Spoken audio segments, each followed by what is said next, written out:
Good evening, everybody. So my name is Kevin Munnens, and I am a assistant professor at the CMI, and I will be hosting our little senior showcase here. So what I've done is I've created a playlist of all the senior films, that's all 2D, 3D, visual effects, and digital film. There's a little bit of everything in there. And I have mixed up the playlist a little bit in the sense that, sometimes there will be a live action film, sometimes there will be some VFX, sometimes there will be a little bit of 2D, sometimes there will be a title sequence just to keep things exciting. I think that the whole thing will last about maybe an hour and a half. I will be here, and let's keep the chat open and let's keep the conversation going. I hope you enjoy it. Our students worked very hard on it.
I wish they hadn't ransacked the truck so long. I heard they're great for your feet.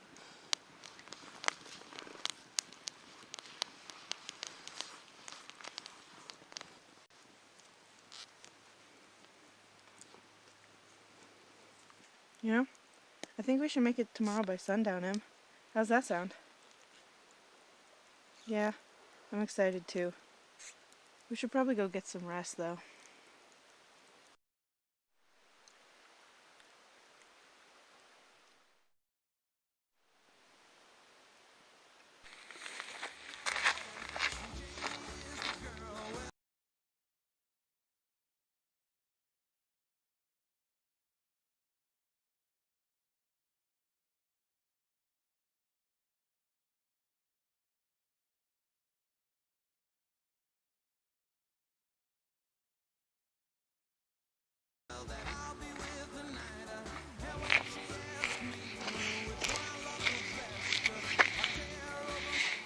Looks like winter's coming, huh, Em?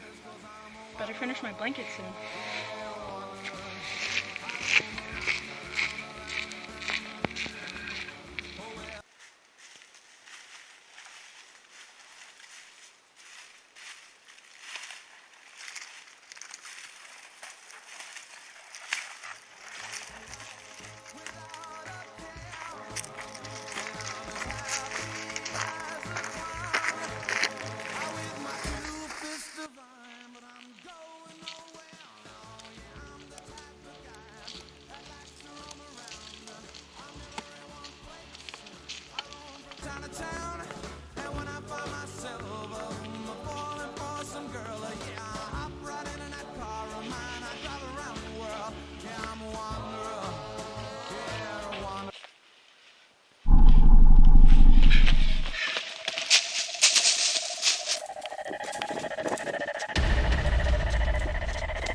lost it.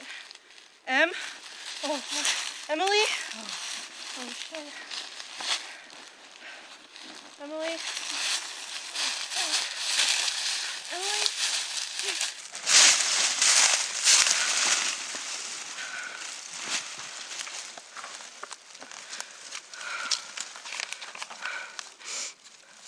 I'll keep going for you.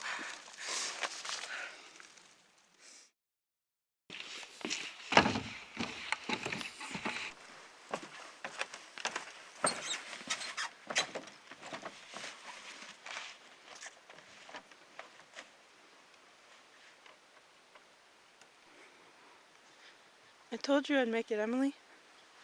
It's almost as nice as I remember it. I just wish you were here.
Hey, Noah, what's up?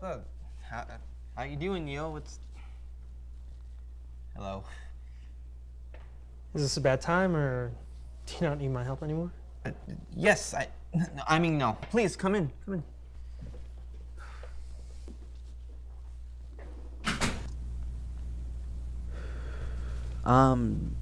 Did you want something to drink?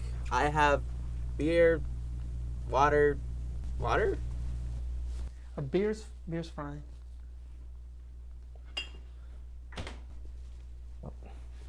Did you want the TV on? Yeah, it's just the remote isn't working. It's cool though. Oh, that's because the buttons are all jacked up. You just gotta, press on them really hard. Here, let me just.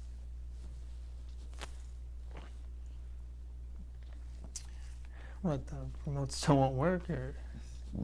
No. Oh, hey, I like this movie. What'd you need help with anyway? Oh yeah, I was invited to this thing, and I have to bring food that I personally made. So. Like a potluck? Yeah, but Right? I can't cook for the life of me. I mean, I suck at it, and I was wondering if you can help me with that. It's not that hard to follow a recipe. You don't need my help. At least not really. I know. It's just I just thought it'd be really nice to get some help. So will you? Yeah. All right, let's do it.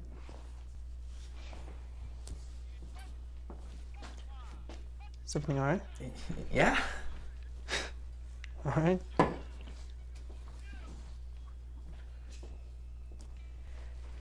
Oh, wow. You had everything ready. And pizza, such a complicated dish. Seriously, Sebastian? You don't have to be an ass about it. Sorry. You're so easy to tease.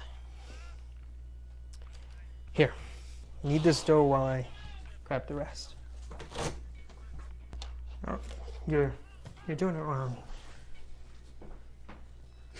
Look, if you do it wrong, you're gonna build up gluten and it's gonna make the dough tough.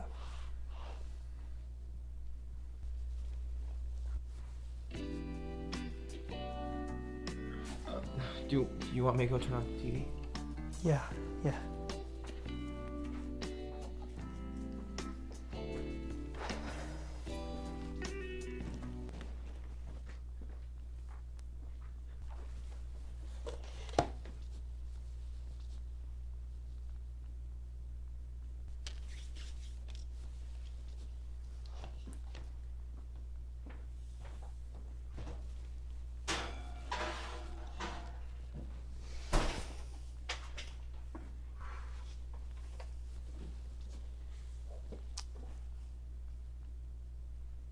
I'm gonna say this because I need to know.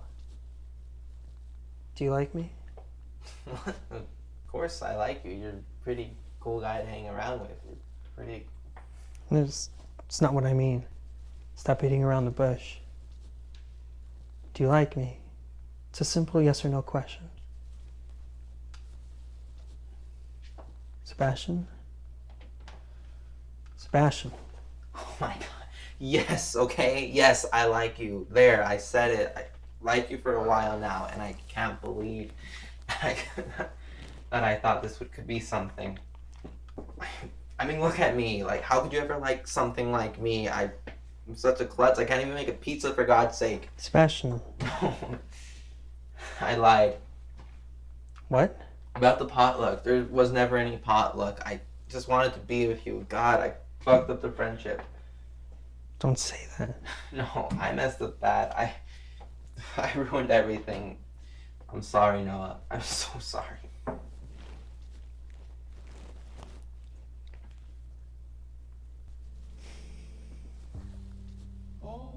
Stop.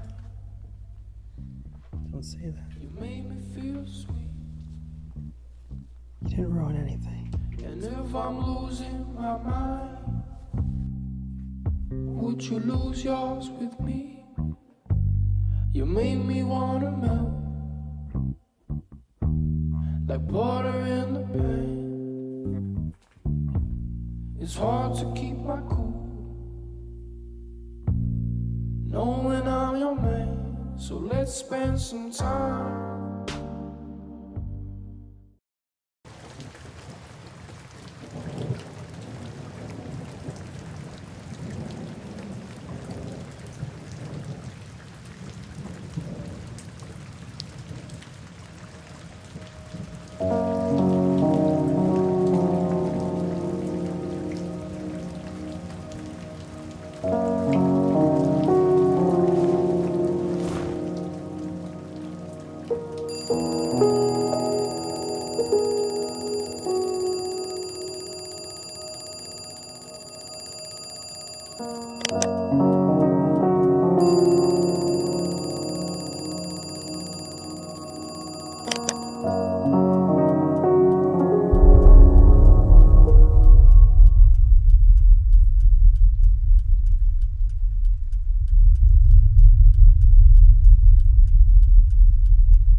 Monica? Are you there? Monica?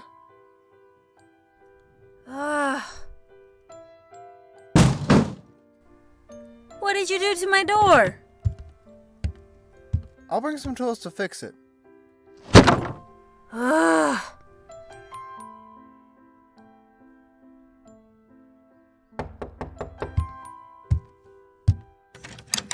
I told you, I don't need you. I can fix things by myself.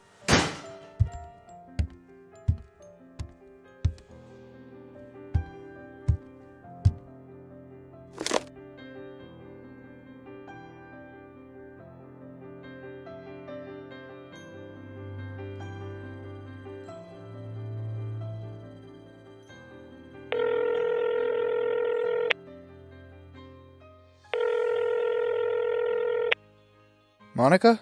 I'm sorry. None of this is okay and you only try to help me. I would understand if you don't want to help anymore, but... You think I did all this just to give up on you?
Since April 15th of 2020, 36% of all positive cases in New Mexico come from Native people. An increase in cases has caused tribes to impose stay-at-home orders, curfews, and even checkpoints in order to prevent the virus from spreading. However, many tribal communities have encountered a problem of having limited access to water and electricity. This virus has highlighted the racial inequality that Native Americans are faced with during these times of need. I'm Christina Zuni from Isleta Pueblo, and the coronavirus has hit our indigenous communities in ways that are undeniably damaging to our traditional values. Staying strong and thinking of others, I created this project in order to bring positivity among my brothers and sisters in tribal communities across New Mexico. Thankfully, during the time of quarantine, I was able to reach out to many and get a glimpse into their life to see what they're doing to stay safe during these harsh times. Both Charles and Jackie Hohola from the Pueblo of Isleta continue to work throughout this quarantine. Although Charles works on site in Albuquerque, Jackie spends her days working from home. I'm a school teacher, so I do a lot of my teaching from home. I do a lot of Zoom with my kids. I do a lot of activities. I send a lot of notification to the parents for home visits and parent-teacher conferences and just individualized goals. So I've been doing a lot of teaching from home. Unfortunately, their granddaughter had to have her third birthday while stuck in quarantine, but other plans came through that were just as uplifting. But her godparents, they called and said they were going to do a drive-by parade for her. So what they did was there was more than, I think, 25 people that came, did a drive-by parade on our road, and which was very exciting because everybody decorated their cars.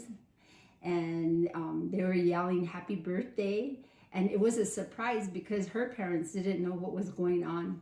So it was a good celebration because it brought life and it brought joy to our family. Charles said that this virus has been an eye-opener considering the unexpected time, but has been really thankful for the tribal administration for helping out their community members. They're delivering food to the elderlies and some of our kids, to the kids, bringing them lunch. I know they're trying their best, but I just like to say thank you to them, and we appreciate, everything they're trying to do, although it is a hard times, it's kind of tiring just sitting here at home, but eventually we all know that this virus will pass and our lives will come back to normal. Normal. Something we're all wishing to have and continue with. Anna Clark and her children, Araya, Tiana, Titsi, and Zion, all from the Pueblo of Santa Ana, are trying to maintain the normality of their lives. They had started a YouTube channel named Res Kids TV. Anna found this the best way to keep everyone busy and entertained, all while educating them on their alphabet and teaching them traditional activities like making fry bread and listening to spiritual music. All of which are creative ways of staying busy. Rufina from the Pueblo of Isleta and Pueblo of Laguna continues to run her business amid the virus going on. So this is me. I'm getting ready to send out a package. I do run a business. It's called Blue Corn Creations. My Blue Corn Creations is based around Native advocacy, along with contemporary jewelry making and eyelashes. She continues to keep herself busy with her business and her work, which consists of having webinars. Thanks to technology, our new way of life has become different. For Gracie Horn, who is part of the Siston-Wapton Nation, has spent her time on Zoom doing workshops. Sunflowers are indigenous to Turtle Island. Turtle Island is what we call the United States. These workshops teach many how to make at-home stamps and fabric prints. Just put a lot of pressure on the other side. Through these workshops, she hopes to inspire people to keep themselves busy and make their own art. It says We Are Mayday, there's a chrysalis, and there's a child's profile. Art has brought people together. For Monica Gonzalez from the Pueblo of Isleta, she started a new project on the side to keep her family protected from the virus. I've done some sewing for my kids and my family so that they can have masks to wear when they go shopping. She's also been working part-time. We were sending out meals to the elders and trying to add others to the list so that, to make sure our elders were fed. And then they closed this down, but I've also worked for the command center where we deliver boxes for elders. Along with kids, we deliver meals to kids. Elders and children, a common topic that was continuously brought up through every interview I had received. Joni Zuni and Tony Abeda, both from the Pueblo of Isleta, were doing their everyday things until the reservation went into shutdown. Tony now urges everyone to think of others and the harm it can do to them. Think of somebody else, especially your relatives, your kids, your elders. They're the ones that are most susceptible with what we're going through, and we have to think about them. They're the ones that put us here on earth and brought us up, and because of them, that's where we're at. So we have to be grateful for that, and we have to just show respect. And I'm glad the governor and the war captains put a lockdown on our pueblo, which people won't be coming in, non-tribal people won't be coming in. We don't know who's carrying it. We need to really get serious about this. But thanks to Ted O'Gean from the Pueblo of Isleta, he sheds a light of hope into our once broken world. Hi everyone. I actually just finished up my workday in my home office, aka a spare bedroom that I put a table in and that I now sit in all day long. Giving us an insight into his everyday work life, he urges natives to take action with grant makers during COVID-19 for help. Grant makers are really looking to address, the problems that have arisen as a result of COVID-19. That being said, I'm very excited to hear about what other Native people are doing during this time. I know we're all adjusting the best that we can, so I hope you all are staying well. I hope you all are healthy, and I look forward to connecting with you all very soon. Take care, and thank you for allowing me to share a little and give you some insight into my work during COVID-19. Although many are struggling during these difficult times, they're finding new ways to tackle this new way of life. Whether it be picking up a new hobby or even just spending time with their family, they're doing what's best for people around them. Native and Indigenous communities are very precious, so we must do what is best to keep them safe, and that is keeping our numbers low and keeping our traditional values very strong.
like it cut, G.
It's 3:47 on Tuesday, October 13th. 9 years. It's been 9 years.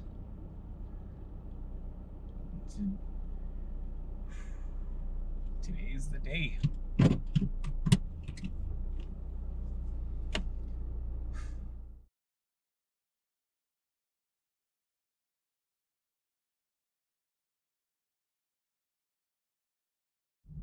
keep planning the moment in my head, but more than likely it won't turn out the way I'm thinking it will, but it's not a bad thing.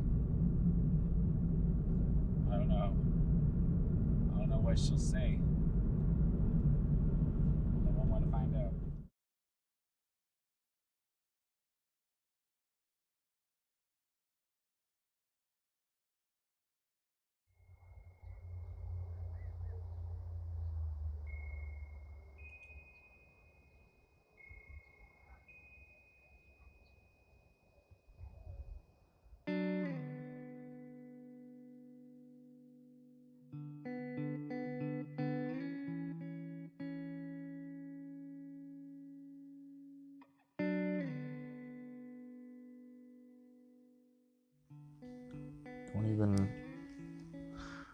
Don't even really know where to start. I went into this thinking that I would know exactly everything to say, but I really don't know anymore. What could I say at this point that hasn't been heard before? Not by me, but by anyone else who went through such darkness in the way that I did. And at the same time, I remember that there aren't any two situations that are exactly the same. Every victim has a different story because every victim suffered through it differently.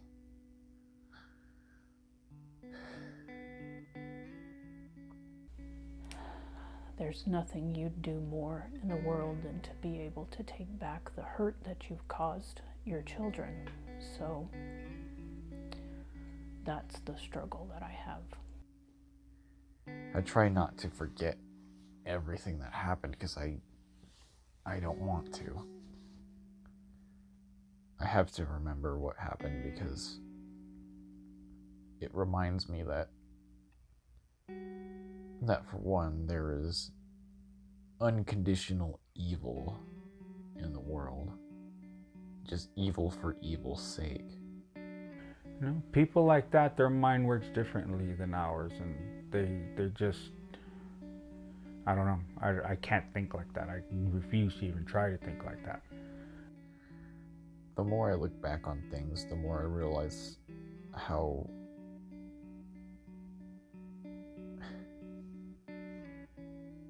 lucky I am to have got out of it when I did. If it had gone on any longer, there's no telling what would have happened. I guess I was mad. I wasn't mad at you guys, for sure. I wasn't mad at you or your brother. I was just mad. That's all I can remember. I was just mad. And because no one hits my children or anything like that. It's not going to happen. If I can stop it, I'm going to stop it. So that's what I did. But no, was I disappointed or mad or surprised? No, with you guys, no. It shouldn't have happened to you. I shouldn't have let it happen. I shouldn't have had you in that situation. And you would be justified in blaming me. It's nice that you don't. But you would be right to do so. I didn't know, but that doesn't make me not responsible.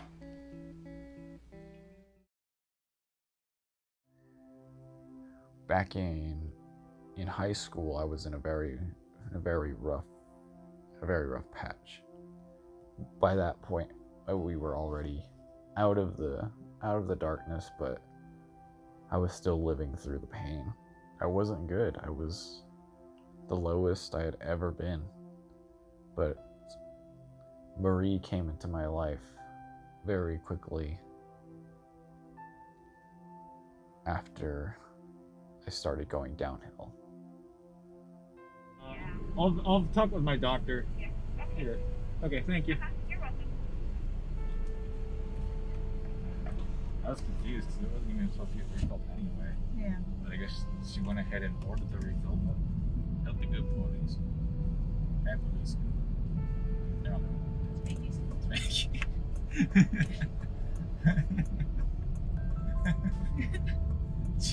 I owe most of my happiness to Marie. She was there for me in the absolute lowest points that I've been after the situation. I think I give Marie a huge amount of credit because to me, when Marie came into your life was a big turning point, and she's been such an ally for you. I mean, being with Marie all this time, 9 years, it's been wonderful. She and I together we've opened up new parts of each other that we would never really have thought to do on our own. One of the things that we've done together recently is that we both take up bike riding. So in the process of filming this documentary, I had a little bit of a hiccup. Small hiccup. And I'll show you. So like I said, one of my favorite pastimes with my girlfriend was to go riding our bikes around, whether it be the campus or just around a parking lot somewhere, even just in the neighborhood. Riding our bikes together was... It's one of our favorite things to do as a couple. Me and Marie will hook up the bikes and we'll go wherever. And it's like it's therapeutic for me and for her as well. It's just a great way to stay in shape and, you know, just have fun in the process. Here's the problem. Yeah, this happened. Your boy got rear-ended really hard. Let's make it a whole lot more painful. Look what else was on the back of the car. Yep. You might ask yourself, Jordan, did you film any of that? It would have been great to see. Yeah, of course not. It was the one freaking day I didn't put my GoPro on my car because I didn't think I was going to need it for a 2-minute drive. Rad! For the one on Halloween, they're going to set up like little booths inside where the annex is. Yeah. And they're going to have the kids go through with costumes and candy and stuff, and then they can go into the conference room and get their flu shot. Oh. So it's a trap. Just distract them with the candy. You lure them in. I know a lot of people say it about their partners in life, but when I say this, when I say that Marie is the single best thing to ever happen in my life, that is not an exaggeration in any way. I sometimes question if I would even...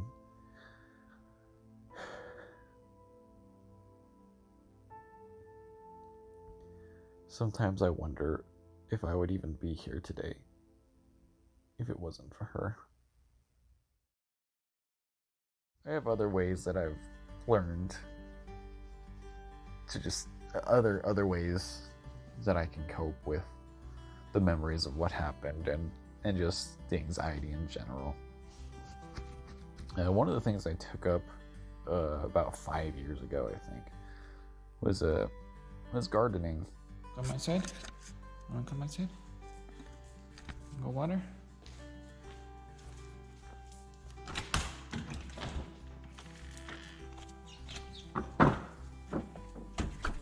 And it kind of just started with having a summer. I was just home alone for a summer. I don't remember exactly what the circumstances were, but I was just here by myself a lot of the time. And one of the things I did to start passing the time every day was I would just go outside into the front yard and I looked at the plants. We have like this big old ocotillo, a big old palm tree, and a bunch of other little plants. And I'm like, I'm just gonna water them because, you know, we live in the desert. We don't get a whole lot of rain. I started watering them every day, and over time I started to see that they were improving quite a bit. Like the ocotillo was getting very green. It was having a lot of leaves and flowers, and it was very rewarding to me. It was strange that, I mean, I knew what plants do when you water them, but actually being the cause of it, you know, like I watered this, I made this happen, I'm happy now, is kind of the layman's terms for it. So over that summer, I started getting more plants. I got new rose bush. What else did I get? I got and a bunch of other little flowers. Okay, so here's something crazy. So a few weeks ago, there was this really crazy storm that came through here in Las Cruces. It was like the northern side of the town, and it was like akin to a small tornado. So it was pretty rough, and in the aftermath, our tree in the backyard was sadly broken, and we thought destroyed. Well, it was destroyed. But look at this. This tree didn't really feel like dying because it's still alive. I don't really know how. I guess these desert willows don't go down. It's split long ways. Check this out when it came down. And yet, it's still got saplings. It's got one growing out of this sapling here. It's nuts.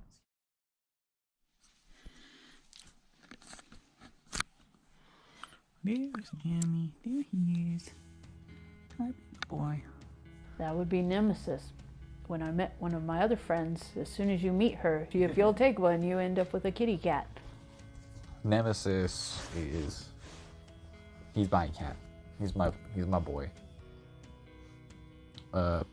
He kind of came to us in a very rough time. I wasn't doing 100%, and he just kind of showed up. I have never seen a more passive, lovable, non-aggressive pet ever than Nemesis. Yeah. Oh, you want a cameo? Huh? Want a cameo? Does Nami want to be on camera? Yeah. Okay, that's alright.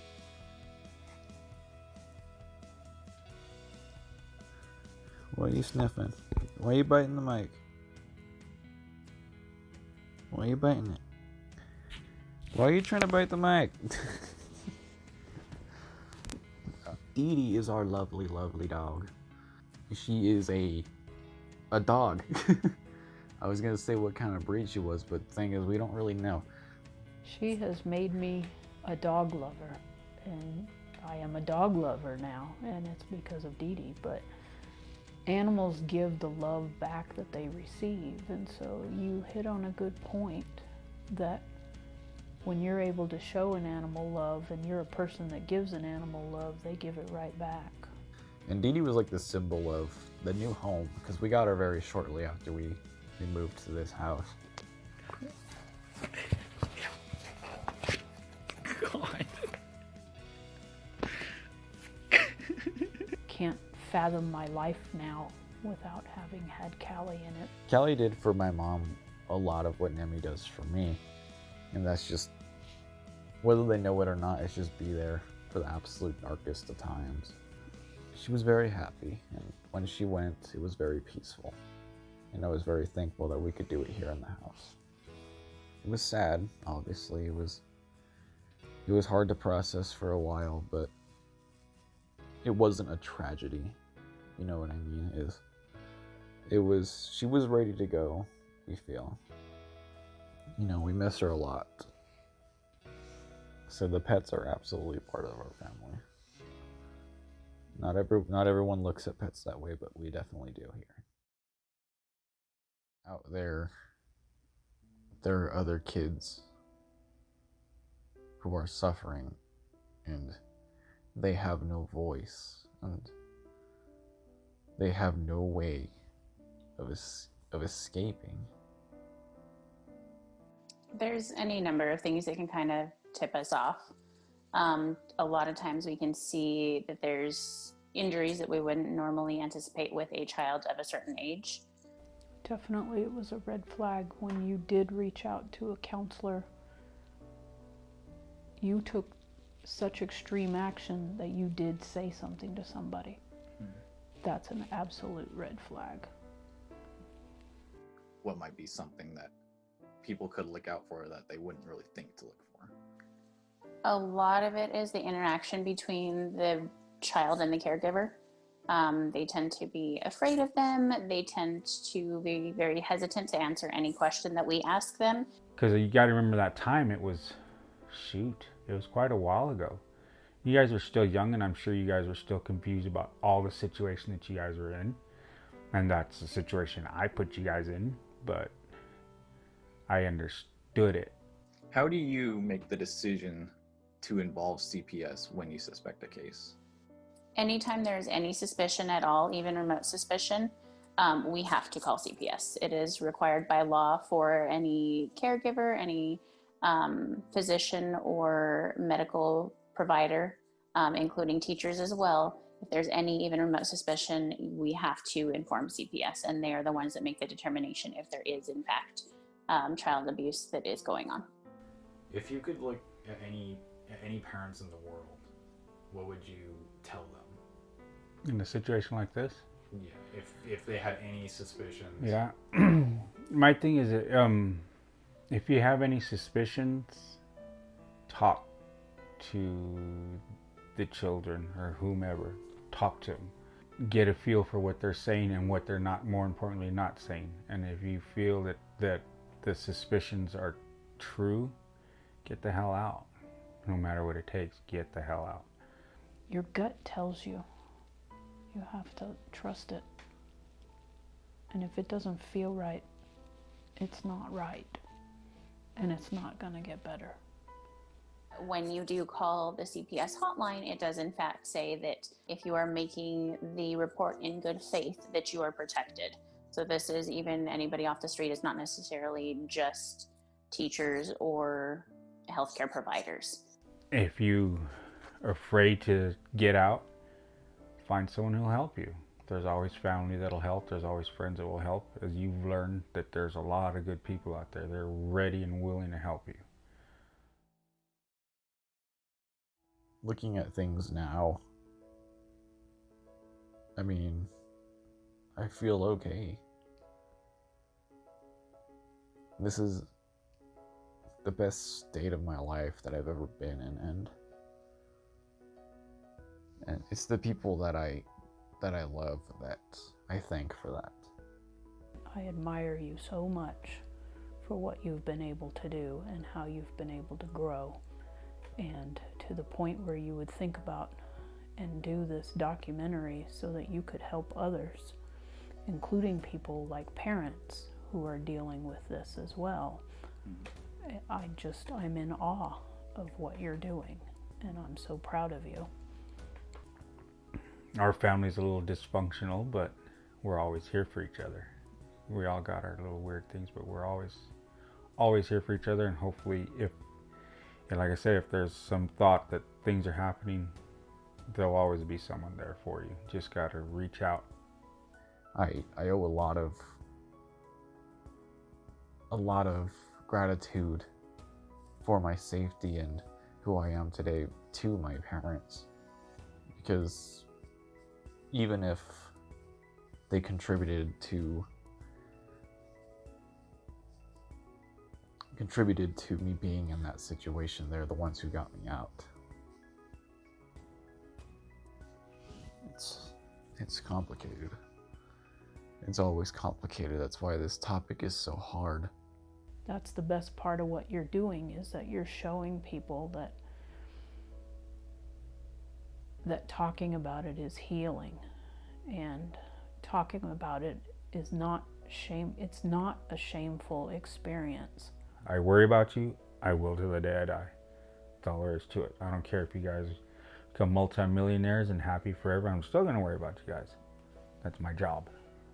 And I'm proud to do it. There's nothing really else I can say other than I love you guys, and I always will. And I'm here. There's no sense to me in wondering what would be if something else happened. No, I can't look at the past that way, because to me it's worthless. There's no point. You've taken what was the worst thing in the world that could happen to somebody, and you've made it, in a way, part of the best part of you. Because no, I'm gonna die taking care of you guys. That's all there is to it. I have to move forward. There's only one direction that we can keep going, and that's forward. We can't go back. So if we can't go back, why look at it that way? Baby.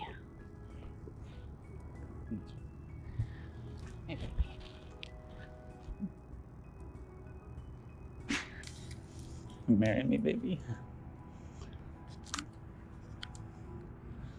When we go through life with people telling us that we can't do what we dream of doing, eventually we just have to stop and ask, why can't I?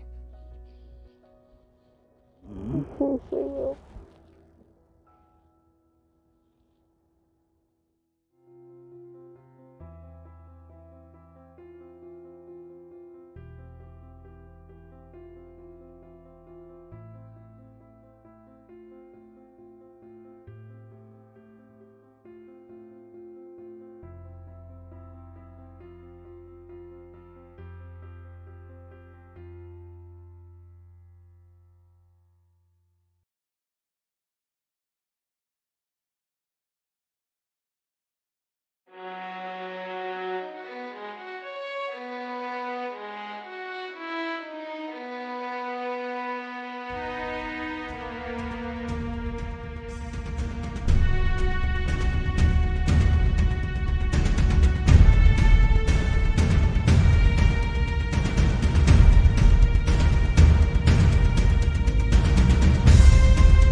I wish they hadn't ransacked the trucks around. I heard they're great for your feet.